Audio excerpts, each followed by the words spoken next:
Hi everyone, welcome back to the channel. Today I want to talk about a very well-known pen, and that is the Pilot Vanishing Point. I have one right here. I have four of you to show you today, but I want to talk about the history of the Vanishing Point first. So the first Vanishing Points came out in 1963, and they were called Capless pens back then. And it was not the well-known click button that we see mostly nowadays, but the pens had a twist mechanism. So these days you have the Pilot Capless Fermo, or Vanishing Point Fermo, which has a twist mechanism too, and you have the regular Capless with the clicky, and then you have the Decimo, which is a smaller version of the regular Vanishing Point. They changed the name at some point to Vanishing Point. I think in Europe it's often still called a Capless, and I'm used to saying Capless. So if I keep saying Capless, I'm sorry, it's a Vanishing Point. The names are interchangeable to me. So it's been around for a very long time. The first models were made of plastic. The clicky mechanism was introduced later on to make it cheaper, and it was mainly aimed at students, which makes sense because it's like an easy pull out and write mechanism. And after that they made many different finishes, and each year there's a limited edition. I haven't been able to get my hands on a limited edition yet. They are very pretty, but I find them so overpriced, and for me it doesn't outweigh, so the prettiness does not outweigh the cost. So I've been sticking to the regular ones. I do have one special Capless or Vanishing Point, and that is a vintage faceted Capless, and I'll show you that in the close-up shot. That is one of my favorite Vanishing Points. Nice thing about these pens is if you have multiple, you can switch the nib units between the bodies. I tend to do that a lot. Sometimes I want this Decimo one day, and then I'm like, oh, I kind of want the normal Vanishing Point the other day, and you just switch them out and you have a different pen to use. But let's go to the close-up shot. I'm going to show you four of my Vanishing Point pens. I'm going to give you some writing samples. I inked up all my nib sizes. I have a fine, medium, and broad. I don't have a stub because I've heard they're fairly scratchy, so I did not buy any. But I do have the regular range of nibs. Okay, let's finally switch the shot. Okay, so here we have the different Vanishing Points in a row. As you can see, I've brought you four different models. And this being the regular Capless pen. This is the blue carbonesque, which is a very pretty finish, as you can see. It's mimicking carbon fiber, and this version is fairly thick, as you can see when I hold it like that. The clip is of course very controversial because some people can't use this pen because of that clip that gets in the way. This has the click mechanism, and as you can see, there's ink on the nib there, which is very cute. It has a tiny nib, tiny nib, but that's one of the things I love about this pen. I like pens with weird nibbies, and this definitely falls in that category. I'll show you what the entire unit looks like, because you ink it by taking it out of the pen. And as you can see, there's a lot of ink on this nib unit. I just dropped this pen, so that's probably why. Drop it again. Good job, me. So I have a converter in this. This is the Con 40. It is the converter I hate the most in the world because it's so hard to get a proper fill with this.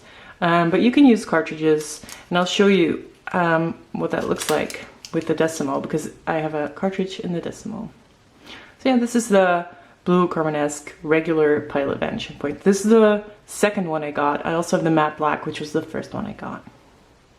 This finish is super lovely though, and they come in different colors. So there's a green and a red, and I believe a black and a white even.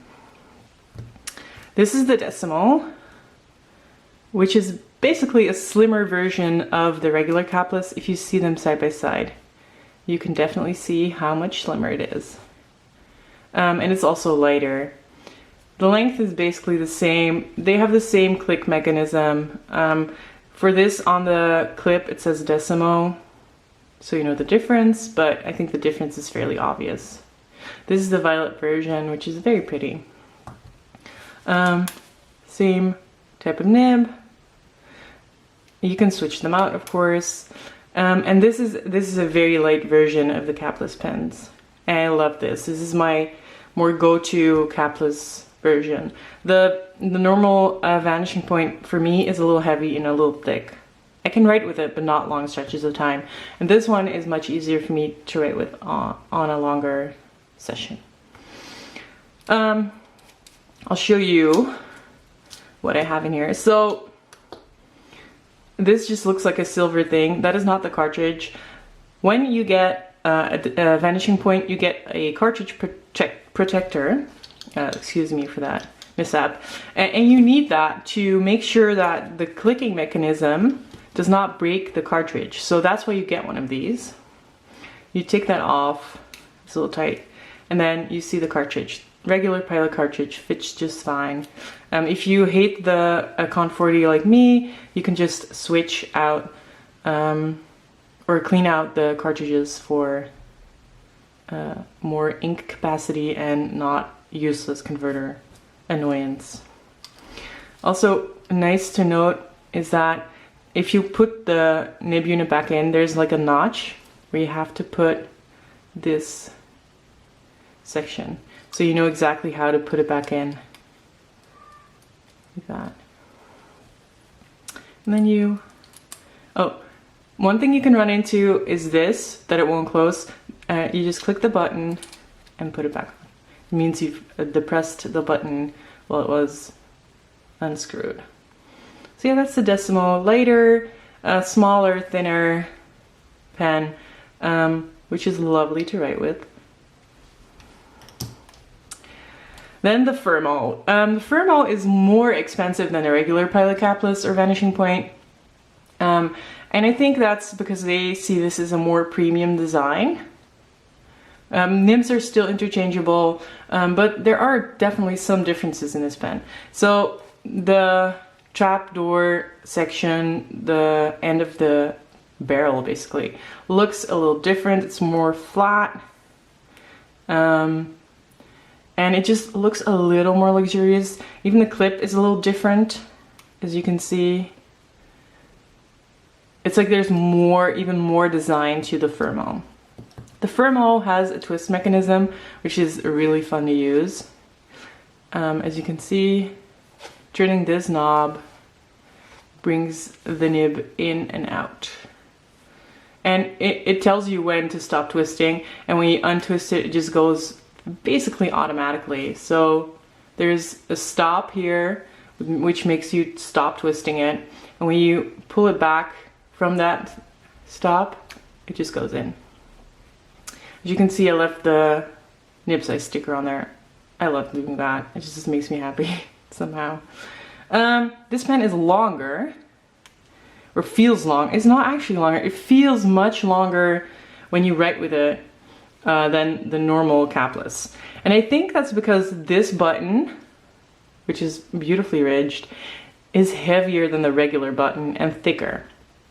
So it looks a little weird when you write with it. Of course, it is longer with a nib out, because when you have the regular Capless slash Vanishing point, you depress the button and it becomes shorter because the button is depressed. With this Fermo, you do not have that, so it is longer when you write with it. This pen, I like it, but sometimes it feels comically long. Like, look how far that extends. And I also would say this is slightly heavier than the normal Vanishing point and thus less easy to write with. It is very lovely. It looks very nice. There are different colors. There's a green one and a blue one, and the blue one especially is super nice. I got the silver one because I love how it's one color. But yeah, it is still a good pen. It is a slightly more upscale version of the Vanishing point, the regular one. And then the most special vanishing point that I have is a burgundy faceted capless. This is a vintage capless. This is called a Namiki. Ooh, this is a Namiki capless. It says Namiki right here. And it has a much less obtrusive clip. If you look at these two, it is much sleeker than the current vanishing point clip, much less obtrusive. This pen did cost me a pretty penny because it's vintage and there aren't that many around anymore. People don't sell them very often. It has very nice facets around the body. It is very light. It's more similar in size to the Decimo than the regular vanishing point, as you can see. And it's one that I'm fairly careful with because the plastic can get a little brittle, but it doesn't stop me from using it. Nib unit still interchangeable. Funny thing about this is that this is like chrome trim and then it has a gold nib, gold colored nib. I don't know if you can see that, but it has a gold colored nib. Yeah, it's very nice. It's one of my favorites. Okay, let's line them all up. Yeah, I'll put them like in a spot that you can see the length differences if there are any. As you can see, the faceted one is quite small compared to the others. It's lighter, slightly smaller, and the clip is less obtrusive. I've seen people take off the clips from the vanishing points. I have no idea how you would do that. I think it just requires a lot of force. Anyway, I think we should do writing sample. I have all of them inked up. I know this is a broad. I suspect that this is the medium and these two are both fines. So let's start with the fines. Ooh, don't mean to unscrew.